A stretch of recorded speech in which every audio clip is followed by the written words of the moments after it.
Hello, it's Nick Brandon from Poised and Balance, helping you to improve your posture, to improve your performance, to improve your presence, and to eliminate pain. So in this video I'm going to be walking you and talking you through some of the basic principles of the Alexander technique and accompanying those with a few movements. And we're going to be looking at posture, we're going to be looking at standing, we're going to be looking at position of mechanical advantage, the ready position. It's a sports position that's used in every single sports, and we're going to be looking at squatting, but in the context of the principles of the Alexander technique. So I'm sitting here now, and when most people sit, they find it difficult to sit, they find it difficult to be comfortably erect. And the founder of the Alexander technique said there's no such thing as a right position, but there is such thing as a right direction. So when we think of posture, we often think of it something that we have to do. And when we think of movement, we often think of it from a physical aspect, and we don't often think of how the mind and the body are connected. The mind influences the body influences the mind influences our movements. And Alexander also said that our movements are the quality of our movements are directly proportionate to the quality of our thinking. We're not training muscles in so much as we're training the mind, the conscious constructive thinking that influences our muscles, that influences our movements, that influences the relationship of the spine, neck and head, which will lead me straight into one of Alexander's first principles. One of the first principles of the Alexander technique is what Alexander called the primary flow. That influences the overall coordination of the body. But also what influences the overall coordination of the body is our thinking. Our thinking creates tension and stress. Our thinking influences our movement. It influences our nervous system. It influences our breathing. It influences the organs. So the way we use ourselves affects the way we function. That's another principle of the Alexander technique. So let's take them one at a time. So the first one is observation. The first one is being aware, developing presence and attention. So we can start to distinguish and recognize some of our automatic ways of moving and acting and reacting. And then once we can start seeing how we carry out some of our daily activities, the ones that often lack very little awareness, we can start having a little bit more say over those activities. So we're not so bound by our habits. Instead of our habits choosing us, we can start to choose our habits and have a little bit more choice, have a little bit more possibilities and sort of options. So let's go through a few of the principles. So the first one is observation awareness. Presence, that's what we're developing in the Alexander technique. That's why it's established in the performing arts, and there's all the major music performing arts schools in the world have Alexander teachers to help you tune into this instrument and know how to use it in accordance with its natural design. And the first thing we need to do is develop that sense of curiosity. We want to start exploring and discovering and experimenting. So with that observation, then we can start noticing what happens to the body, what happens to the spine, neck and head. And often when we go to move, a chair is we often work with people in a chair because the chair is such a good way of starting to notice how people move, what happens to their body, what happens to the relationship of the head, neck and back. And typically what we see is there's like a contraction into movement. The head pulls off balance, so the head pulls back and down, or it drops forward and down. There's a downward compression in the body, and as I said, that affects the way we function, the organs, the breathing. And so what we're looking to do is mobilize, we're looking to re-educate. And when I say re-educate, you're all able to move beautifully. And what we do in the Alexander technique is not about doing more, it's about undoing all those habits that we've accumulated that get in the way of this beautiful system, this nervous system, this central balance system of the body, the spine, neck and head, working more naturally and with more flow and integrity. So one of the things we do is we just give ourselves a little pause. This pause is like a magical moment of awareness where we can start to notice, before we go into movement, how much effort and tension. So it's very subtle. Often we're so used to doing and moving and acting and reacting in the way we move or act or react, we don't often notice what we're doing. So when we stop, it brings us in to the present moment. Now I can feel my sit bones. The sit bones are the foundation of the spine. The heads, we can say, was a continuation of the spine. So we want to map the spine as actually being much longer than we actually ordinarily map it. We're going to be looking at this ball and socket joint, the sit bones here, and the atlas occipital joint. That's a really important joint. So as I said, typically the head will go off balance. So when I stop, I'm able to give myself some directions. These are the thoughts behind the movement.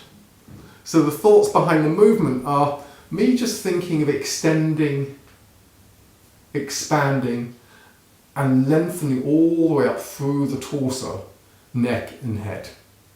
And I'm going to think of some space above me. So I'm going to think of this ease and space and expanse above me, around me, beside me, and that ease and space and expanse internally. And as I go to move, I'm just going to notice what happens to the head balance. And typically the neck will tighten. So often we can just notice or ask ourselves, am I going to tighten my neck muscles as I move? And if you're doing this, you can practice this at home. You can just place the hand on the back of your neck. And when you come forward, you're going to be hinging from the hinge joint. You're just going to just come forward. And then you can just gently come up into full stature. And just notice if there was any contraction in the neck muscles. And typically there will be a contraction. It's just like if I go down into sitting, what actually happens is my conscious intention, which influences my movement, my conscious intention is thinking down, the weight of my body is going down, then I've got gravity working with me. All those elements are causing me to pull down. So if I'm going to sit, again, I give myself that moment. In that moment, I can use my intelligence, some thinking behind the movement, and that thinking behind the movement will immediately influence the quality of that movement.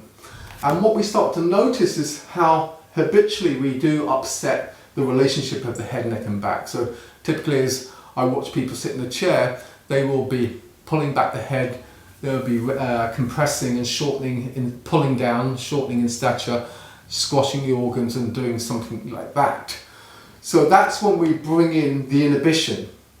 The inhibition is what I just said, that pausing. It's like that stop, look and listen. You know, when you used to cross the road, you had been taught to cross the road as a child, the parents, your carers would say, stop, and then we could observe. And then we could listen. It's exactly the same, inhibiting the automatic habitual response to just pull down or use too much muscular effort and contraction to go into any given activity. So the stopping gives us that moment where we can come back to what we call the primary flow, this central balance system, which influences the rest of the body. When we've got all this flowing, the spine lengthening, the torso expanding, the muscle tone distributed evenly, as an even dynamic distribution of muscle tone, then everything just works pretty much in accordance with the body's natural design. Everything's just flowing and feels more connected. So as I go to stand, I'm going to think of lengthening up soles of the feet to the crown of the head. Where my intention goes, the energy flows. And what I'm doing is training the neuromuscular system, so the brain, the thinking that affects the muscles. I'm asking my neck muscles to be free. I'm asking and inviting. It's just a thought. We're not collapsing the thinking and the doing together. That's what typically people do. As soon as they think of the neck muscles, they start doing something. As soon as they think of the head floating up, they start trying to assist that, and they start to start adding a little bit of doing to that muscular tension, which is almost just like plastering one habit on top of the other. So we're just going to think.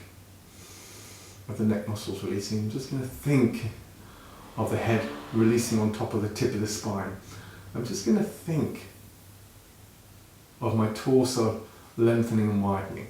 And then I'm just going to think of hinging in this hinge joint. So the hinge joint, the hip hinge joint is much further down. It's right down here, as you can see on the skeleton. So I'm just hinging there, and you can just see I'm releasing. And then I'm just going to just gently come forward and press into the feet, so you've got that lovely movement there. If I stop halfway down, you can see I'm in that ready position. That ready position is what Alexander called position of mechanical advantage. You see it in all sports. So I could be playing golf, I could be playing cricket, could be getting ready for a tennis serve, I could be skiing, snowboarding. It's a very springy, ready position. And it's a halfway position between sitting and standing. And as a culture, we're very slumped, and we live in a very complacent, sedentary slump culture. So typically, if you were bending over a sink, you could be sweeping, you could be doing some house cleaning, you could be picking something up the ground. Typically we bend right up here, where we often map, that's where we think we bend as a culture. And as a cultural body, we do tend to bend here. If you think of Eastern cultures, they tend to squat, and it's a much more natural movement. So let's go back to some of the principles. So the force of our habits are so strong. So we spoke about the observation, we spoke about the primary control, relationship of the head, neck and back. We spoke about giving ourselves that pause just before we move. So just before we move, we've got that magical moment of awareness where our thinking can influence the movement. We could just notice if we are placing too much contraction, if we're pulling down in stature, if our head is pulling back and down, maybe it's dropping forward and down, we can just notice some of those habitual habits that happen, particularly with the torso, neck and head. So again, I'm just going to demonstrate the movement again. Before I move, I'm going to give myself that moment. In that moment, I can just organize the system. And when I say organize the system, it's mostly me just getting out of the way. Me just stopping and allowing myself to release into the ground to support my body, and awakening the inbuilt anti-gravitational system that's designed to take me up against gravity. I'm not having to suck in any core muscles. I'm not locking my legs. I'm just noticing that there's this sense of like a sweet spot, partnering with gravity, head floating up on top of the tip of the spine, weight pulling evenly into the feet. Then I'm going to release in the hip hinge joint. If I stop halfway there, you can see, I'll just show you a side profile. If I stop halfway there, then you can see that I'm releasing there. And then just floating back up. So the head isn't getting ahead. I'm not hyperextending in the back. I'm using the strongest, longest bone in the body, the femur. That femur bone and those big quad muscles, they're designed to take me up against gravity. They're like lever joints, and if I take this away, I take that into a full squat. So that's the ready position. If I carry on hinging in the hinge joint, sending the knees away over the line of the feet, so we don't want the knees to pull inwards. Carry on breathing. Breathing always accompanies the movement. And little smile as well. So that's a squat. A squat a day keeps the osteopath away, the physiotherapist, the chiropractor. It's such a dynamic, healthy movement, and it's very springy and very sprung, just like the halfway position was. And in order to come up, I'm not going to pull the head back. I'm going to maintain that length. So I'm just going to bring my awareness to here. And if you want, you can place your hands on the back of your head just to see, because the head often does try to get ahead. The head's always trying to get ahead. And we do say in the Alexander technique, the head leads but the body follows. But sometimes it's just a little bit too intent on getting up and wanting to jump up. And what you'll probably notice is that contraction in the head pulling back and down, which shortens that posterior chain of muscles in the back of the skull. So as I go to press into the heels, press into the feet so the weight's dropping evenly between the heels and the balls in both feet. Remember, this is this big lever joint, so that's levering me up and down. Then I'm going to press evenly into the feet, breathing and smiling, floating straight up. So yeah, they're really good movements to start. Every time you have a chair, you can stop and bring that awareness into sitting. And when you're in the chair, you can think of the sit bones, sitting on your sit bones, starting to educate the spine. As Alexander said, there's no such thing as a correct position, but there is such thing as a right direction. And people often ask me, what is the best posture? The best posture is the next one, so you never get stuck in any one posture. The body loves flowing, smooth, perpetual movement. So I hope you find the video useful. I look forward to sharing another video with you. And if you like the video, please consider subscribing or